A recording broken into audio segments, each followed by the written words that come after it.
All right, strap yourselves in, folks. You sent us into the thick of it this time, and we're diving deep into Canada's international student program. And, well, let me tell you, things are getting messy. Oh, messy is putting it lightly. We've got excerpts from this parliamentary committee meeting where, well, things got kind of heated. Heated. They were throwing sparks. Plus, we've got some expert commentary that really throws gasoline on that fire. Yeah, it's a real tug of war right now with the Canadian government trying to balance attracting that global talent, right? Yeah, But they've also got to think about the real pressures like, housing and resources. exactly. And just to add another layer, there's a lot of finger-pointing going on between the feds, the provinces, and even those educational institutions. Oh, yeah, everyone's pointing fingers. And let's not forget the international students who were caught right in the middle of this whole mess. It's like a political pressure cooker, you know? And remember, these policy changes, they're impacting real people's lives. This isn't just some theoretical debate. Absolutely. And to give you a sense of just how high the stakes are, one statistic from this committee meeting really jumped out at me. The wait time, get this, the wait time for asylum claims has ballooned to a staggering, and I mean staggering, 44 months. 44 months. That's what, almost 4 years? Yeah, almost 4 years. It's no wonder people are saying the system's completely broken down. So, to try and figure out how we even got here, let's start with the numbers. You sent over this whole breakdown of what the committee was trying to get out of those IRCC officials. That's Immigration, Refugee, and Citizenship Canada. Right, IRCC, yeah. And they were asking for pretty basic stuff, like how many international students are currently in Canada, how many study visas were approved last year, what's the average processing time, the basics. Yeah, you'd think that would be, like, readily available information, especially for the people who are actually supposed to be, managing the program. Well, get this. The IRCC officials couldn't answer most of these questions during the meeting. No kidding. Yeah. It's like they were just flying blind, making these huge policy changes without even a clear understanding of what's happening on the ground. See, that lack of data, that raises some serious red flags about transparency for me. How can the government claim that these reforms are data-driven if they don't even have, like, the basic data? Right. It makes you wonder if they're just reacting to all this public pressure instead of, actually trying to solve the real problems. Exactly. And the committee, they specifically asked for data on international students who are seeking asylum in Canada. They even emphasized how crucial it is to understanding the real impact of all these reforms. But that data, well, it's just missing. Nobody seems to know where it is. Poof, gone. And brings us to another hot-button issue that kept popping up in, well, everything you sent over the housing crunch. I mean, it's everywhere. You see it in news articles, even the official government immigration plan. It seems like everyone agrees Canada's got this massive housing problem. Yeah, absolutely. And this is where things get really interesting. Get this. The committee revealed that there's this internal IRCC report from 2 years ago. 2 years ago. Yeah. And this report specifically warned the previous immigration minister about this issue. They said, hey, look, all these high immigration levels, they could lead to a major housing crunch. They basically spelled it out for them. Yeah. And it seems like nobody took it seriously. They just ignored it. Yeah, pretty much. So if the government knew about these potential consequences but didn't do anything until now, that raises some serious questions about their priorities, don't you think? It's like they were completely caught off guard by a problem they already knew was coming. I mean, talk about burying your head in the sand. And to make matters worse, the IRCC official at the meeting, they got super dodgy when anyone asked them about the report. Dodgy, huh? Yeah, they basically dodged every single question about why those warnings were ignored. It's not exactly confidence-inspiring, Not at all. This whole lack of transparency, it just fuels the public distrust. Makes people even more suspicious. Absolutely. So everyone agrees there's this huge housing problem, right? And one solution that came up was this idea of like a partnership. The feds, the provinces, and those educational institutions would all work together to build more housing specifically for students. Interesting. Just imagine what that would mean for your community, right? Think about it. New housing developments popping up, it could help take some of that pressure off the current rental market, at least in theory. Right. But of course, it would require a massive investment and a ton of coordination between different levels of government, the institutions, everyone. So easier said than done. Oh, yeah, for sure. A logistical nightmare, probably. Totally. And while they're trying to, figure out the whole housing situation, there's another problem that's front and center. The exploitation of these international students. It came up a lot in the meeting. The committee members were really concerned about all these reports of employers taking advantage of the students, paying them under the table, forcing them to work in unsafe conditions, things like that. This is a really critical issue. Hmm. And it shows how blurry the lines can get between the responsibilities of the federal government and the provinces. Because the feds, they're responsible for who gets into Canada in the first place. Right. But then it's the provinces who have to regulate those educational institutions. And, they're the ones who are supposed to protect students' rights. And you know what we saw during the meeting? What? A whole lot of finger pointing. The feds were basically saying, hey, it's the province's job to crack down on those bad employers, and to protect the students. But then the provinces are like, whoa, whoa, whoa, you're the ones bringing in all these students. You deal with it. It's like this never-ending blame game. A classic bureaucratic blame game, for sure. And it's the students who end up getting hurt. They're often in such a vulnerable position. I mean, they're often unfamiliar with Canadian laws, and honestly, they're probably scared to speak up, for fear of jeopardizing their status. Exactly. It's a tough spot to be in. And one province in particular got singled out, Ontario. They've seen a massive increase in international students, especially at those private colleges. Ontario. Yeah. It seems like it's all about quantity over quality for them these days. That's not good. And Minister Miller, the immigration guy, he didn't hold back. He basically said Ontario needs to get their house in order. Which, to be fair, a lot of people agree with. It does seem like Ontario is dropping the ball when it comes to oversight. Yeah, it sounds like they need to step up and take some responsibility. Okay, so we've got a housing crisis, we've got potential exploitation, and now let's throw another wrench into this whole mess. The post-graduation work permit.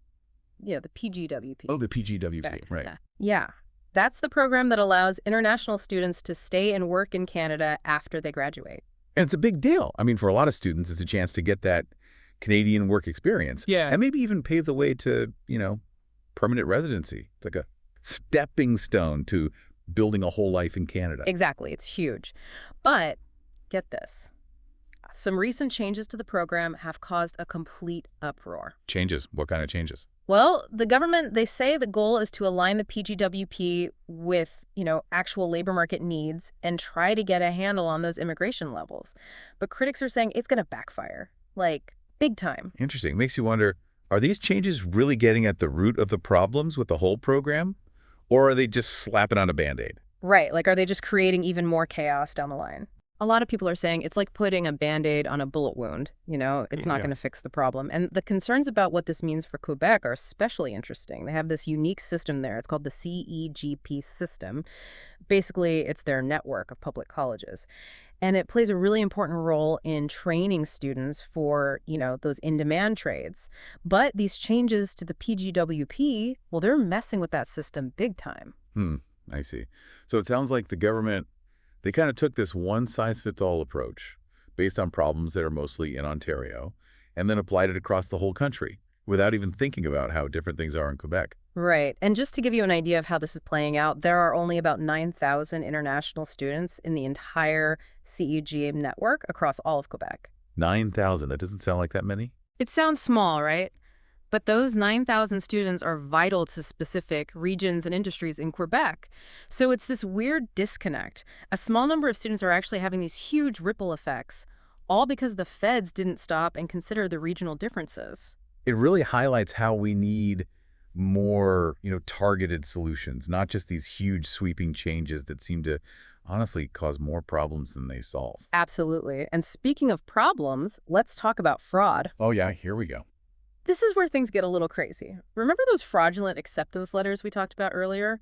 The ones that people are using to get into Canada? Oh, right. Well, hold on tight because the committee revealed that over 10,000 of these fake acceptance letters have been flagged in the system. 10,000. Wow, that's a crazy number. It really shows how vulnerable this system is. And honestly, how desperate some people are to get to Canada. I mean, they're resorting to straight up illegal means. And while the IRCC says they're working on it, analyzing the data to try and figure out where these fraudulent letters are coming from, there are still a lot of unanswered questions. Like, who's really responsible for making sure these letters are legit? Is it the schools themselves or is it the government? And what happens when they just don't do their job? Exactly. And get this. In 2.7% of applications, the designated learning institution, that's the school the student's supposed to be going to, they didn't even respond to IRCC's requests to verify the acceptance letters. It's like this whole other black hole of information. Wow, that's really concerning. It makes you wonder about, how seriously they're taking this. Okay, so we've got a data gap, we've got a housing crisis, we've hmm got potential exploitation, we've got rampant fraud. It's a mess. And now let's zoom out a little and look at the even bigger picture. I'm talking about the fundamental criticisms that are being leveled at Canada's immigration system as a whole. Right, the whole system. Yeah, and this is where the idea of a lottery system comes into play. It's a term coined by Professor Mell to describe the state of skilled immigration in Canada. And he does not mince words. He's been really vocal about how this lack of transparency and predictability is actually pushing international students towards these, potentially exploitative institutions. It's like they're being forced to gamble with their future, hoping they get lucky and win that, the golden ticket of permanent residency. Yeah, it's like the system setting them up to fail from the start. And Professor Mell, he's completely opposed to the government's idea of enrollment caps, limiting how many students can come in. Enrollment caps. Yeah. He says it's just a blunt instrument, It Yeah. doesn't address those underlying problems. And actually, it's probably going to make this whole lottery thing even worse. Interesting. Because by creating this, artificial scarcity, it could make students even more desperate to get into any program, regardless of the quality, just for that chance to stay in Canada. Exactly. And then there's the whole question of Canada's reputation, right? We've always been so proud of being this welcoming, inclusive country. But these recent changes, they're sending a very different message. It's true. This whole thing, it could have long-term consequences. Because if skilled workers, those bright minds, if they start to see Canada as less welcoming or the system is rigged, they're just going to go somewhere else. Absolutely. They have options. They don't have to choose Canada. And let's not forget about the human cost of all of this. These changes, these policies, they're having a real impact on real people's lives. Absolutely. I mean, what happens to those students who have already invested so much, their time, their money, their hopes, all in Canada, and then suddenly the rules change and their future is just like up in the air? Yeah, it's heartbreaking. And it's just so clear that there are no easy answers here. This is a complicated problem. No easy answers at all. But one potential solution that's come up is this idea of a regularization program, for students who might find themselves out of status because of all these changes. Regularization. So what does that even mean in this context? Well, regularization basically means granting legal status to undocumented immigrants, letting them live and work in Canada legally. Oh. There's some used in other countries with mixed results, to be honest. But it's something that people are seriously considering in Canada right now. I see. So how would this work for international students specifically? Well, let's say you've got a student enrolled in a program that's no longer eligible for that PGWP because of the recent changes. That student could be facing deportation when their study permit expires, even if they've done everything right up to that point. A regularization program, it could offer them a way to stay in Canada legally, It would be a way of recognizing that they've already invested in their education and built a life here. Right, right. So it's like a safety net for those who get caught in this whole mess of policy changes. Exactly, a safety net. And one of the experts you sent over, Miss Alboim, she argues that regularization shouldn't just be for students. She thinks it should be part of a much bigger solution, one that addresses the reasons why all kinds of immigrants end up losing their legal status in the first place. So it's not just about reacting to these problems after they happen. It's about fixing the system so that fewer people fall through the cracks in the first place. That's the idea. It's about creating a more just and equitable approach to immigration, one that recognizes the contributions of all immigrants, regardless of their status. But, any kind of regularization program, it would require a lot of careful planning to make sure it's fair and that it doesn't just backfire and create more problems. Right, because you can't just give everyone legal status without any rules or guidelines. That wouldn't work. But it does sound like an idea that's worth exploring further. Definitely worth exploring. It has the potential to address some of those big flaws in the system and ultimately to create a more welcoming and inclusive environment for all immigrants. Okay, so we've talked about potential solutions, but let's circle back to those root causes. What are the big drivers behind this whole international student mess? Well, I think we have to acknowledge the elephant in the room, Canada's housing crisis. We've had a shortage of affordable housing for years now, and this influx of international students, it's definitely added fuel to the fire. It's not just students, though, right? I mean, Canada has one of the highest per capita immigration rates in the world. You're absolutely right.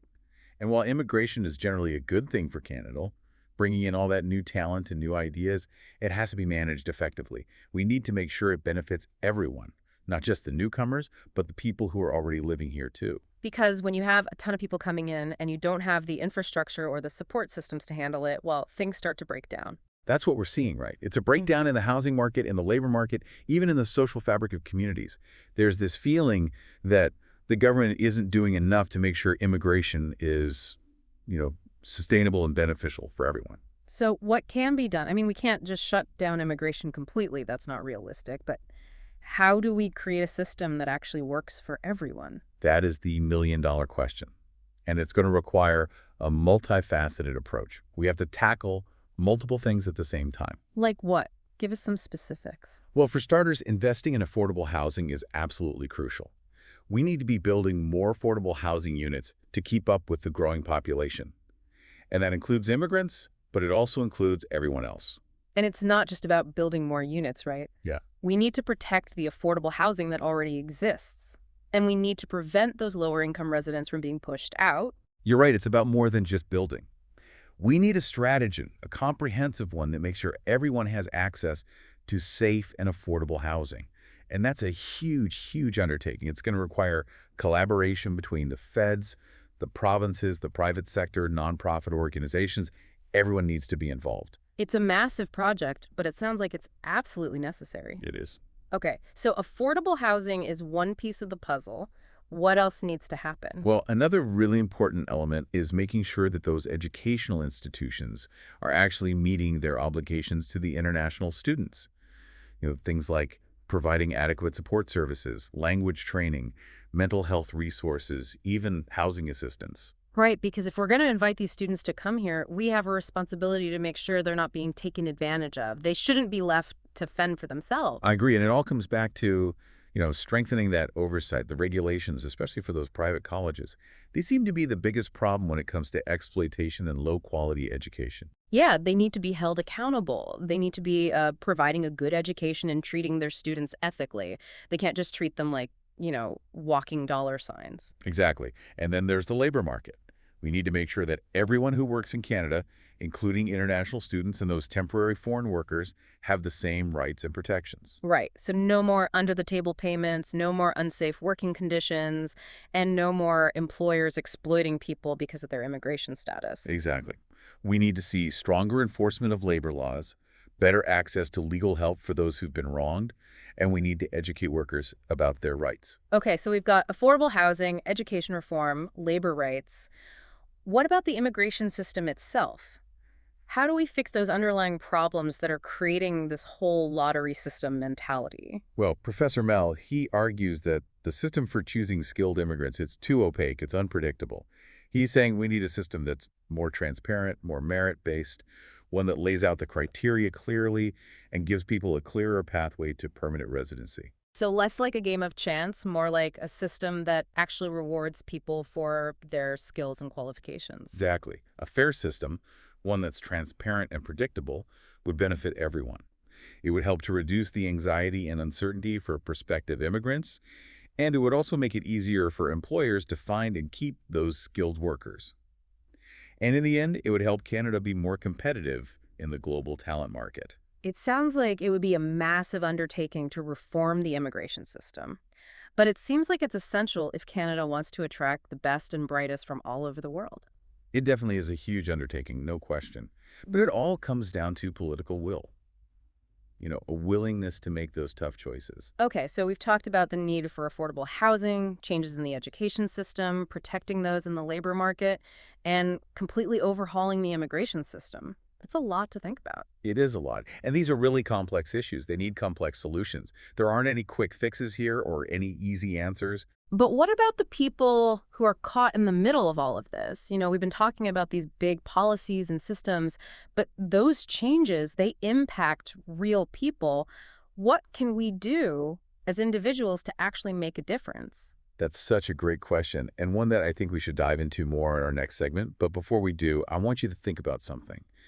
What are the stories behind those statistics we've been talking about?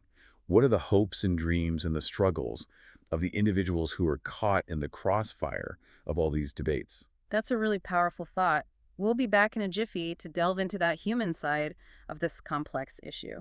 It's amazing, really, how this whole lack of data kind of ties into a bigger theme we've been talking about, this idea that, the international student program and maybe even Canada's immigration system as a whole, it's becoming more and more like a lottery. It really is. Like you said, Professor Mel, he uses that term lottery system, and it's a pretty bleak picture, to be honest.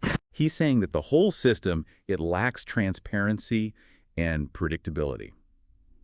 Just imagine, right? You're an international student, you're putting in all this time, money, hope, coming to Canada, but there's no clear path, no guarantee that all your hard work is actually going to lead to, permanent residency. It's like you're rolling the dice with your future. Exactly. And because of all this uncertainty, a lot of students are pushed to make decisions that honestly they might not otherwise make. They might choose a program or a school, not because it's the best fit for them, because they think it'll give them a better shot at, winning that golden ticket to stay in Canada permanently.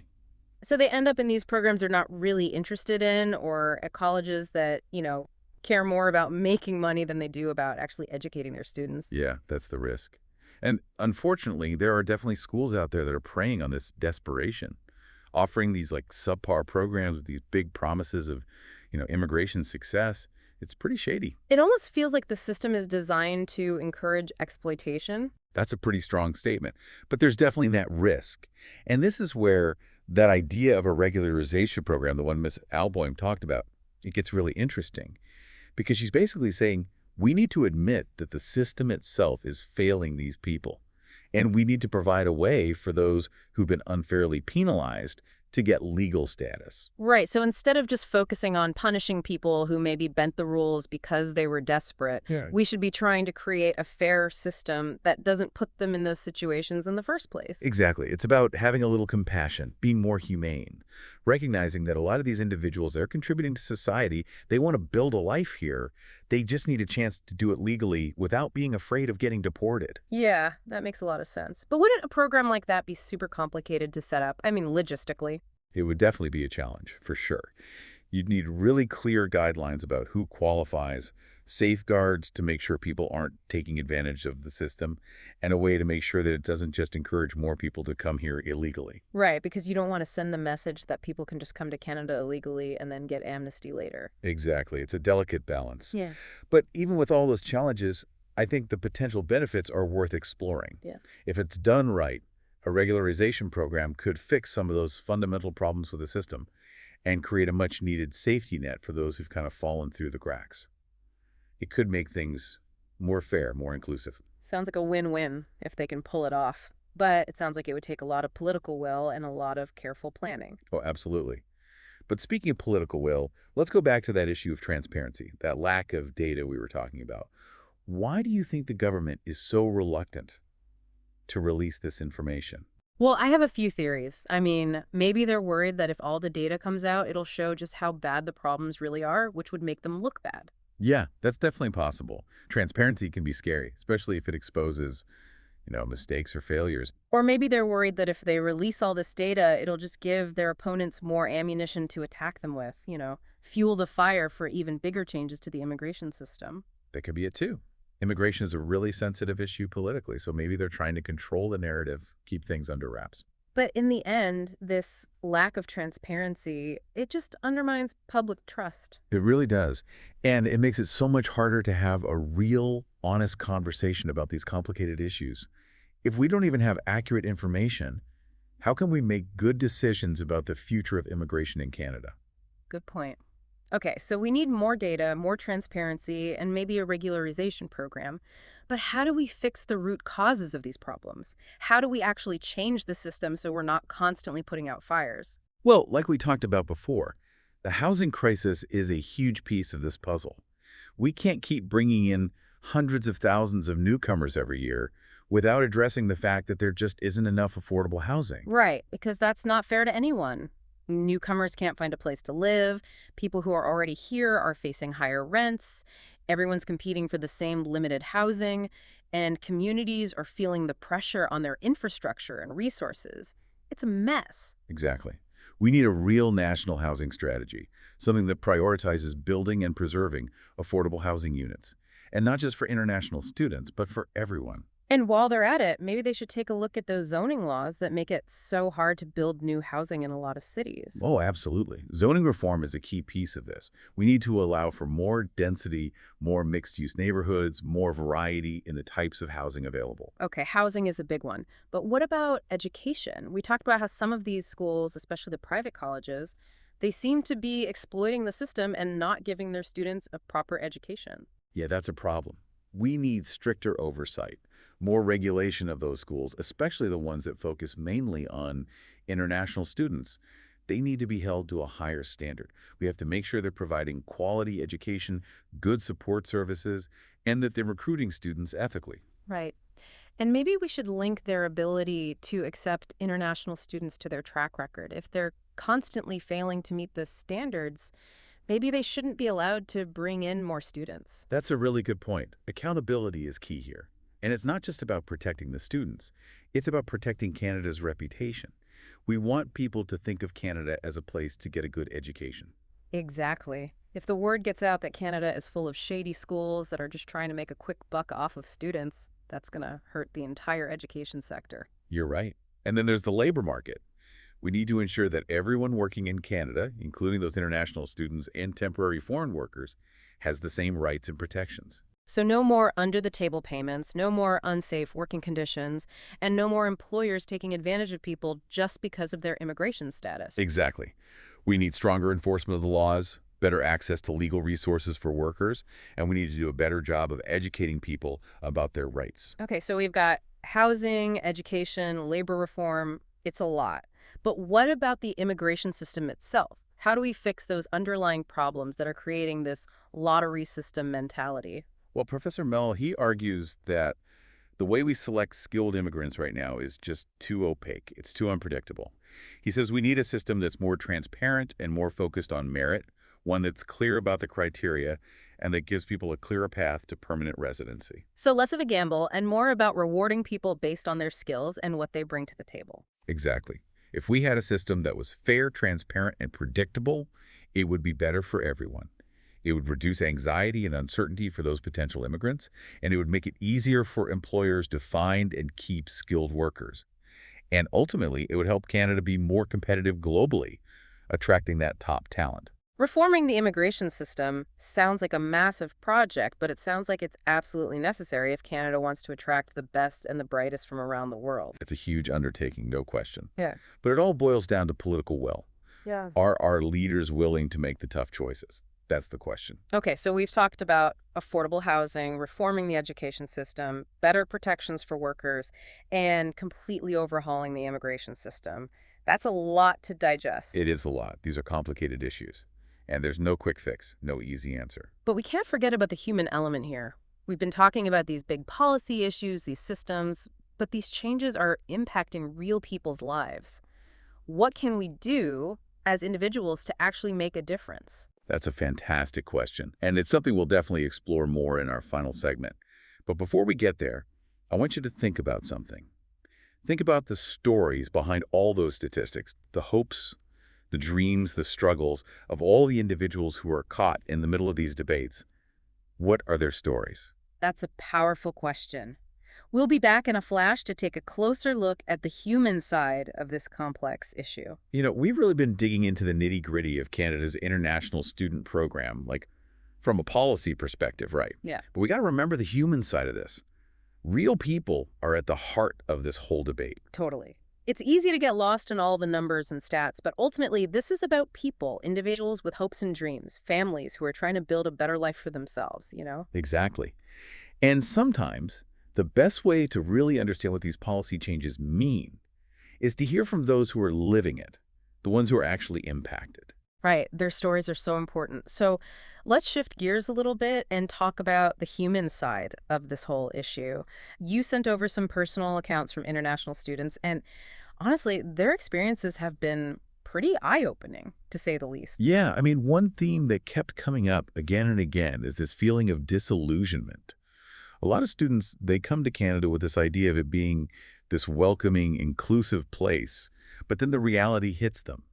And it's just not the same. It's like a bait and switch almost. Kind of. We've Yeah. talked about, the exploitation from employers and even some of those educational institutions, but it goes even deeper than that. A lot of students talk about feeling isolated, like they don't belong.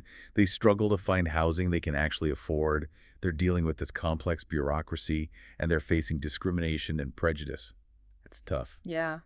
It's a far cry from that picture-perfect image they're sold in those brochures. Totally. And it makes you wonder about what this means for Canada's image in the world.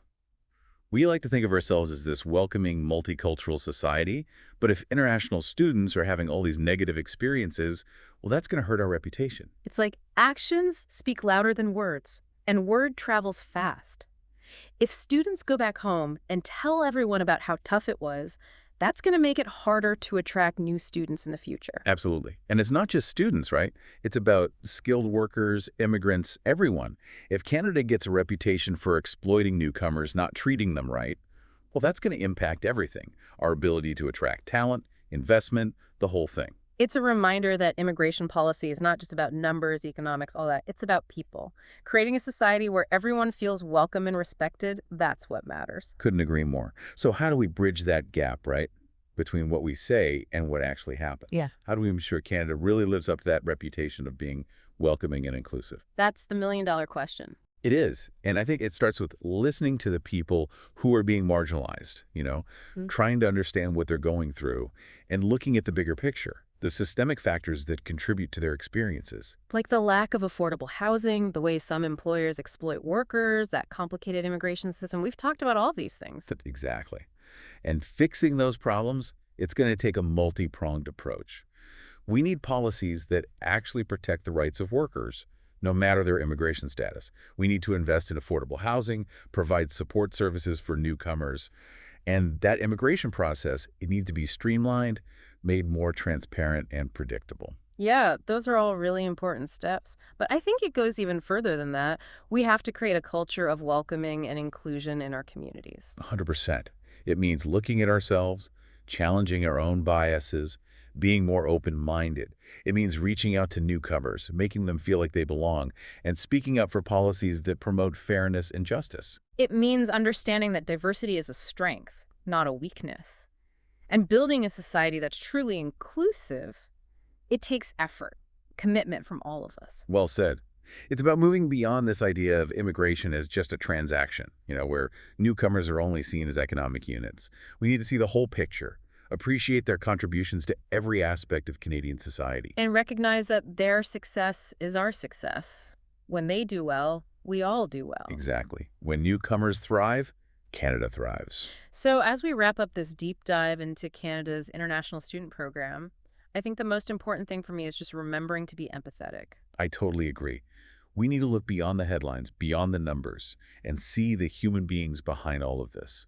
The individuals with their own hopes, their own dreams, their own struggles. It's easy to get caught up in all the policy debates, the political arguments, all that. But we can't forget that real people's lives are being affected. And our actions as individuals, as a society, they have a huge impact. So let's all challenge ourselves to be more informed, more engaged, and more compassionate in our approach to immigration. Let's work together to create a Canada that's truly welcoming, truly inclusive for everyone who chooses to call it home. Thank you so much for joining us on this deep dive. We hope it's given you something to think about and maybe even inspired you to take action. Remember, knowledge is power. And by understanding these complex issues, we can all play a part in creating a more just and equitable future for Canada. And as always, we encourage you to keep learning, to share your thoughts, and to have those important conversations about the future of immigration in Canada.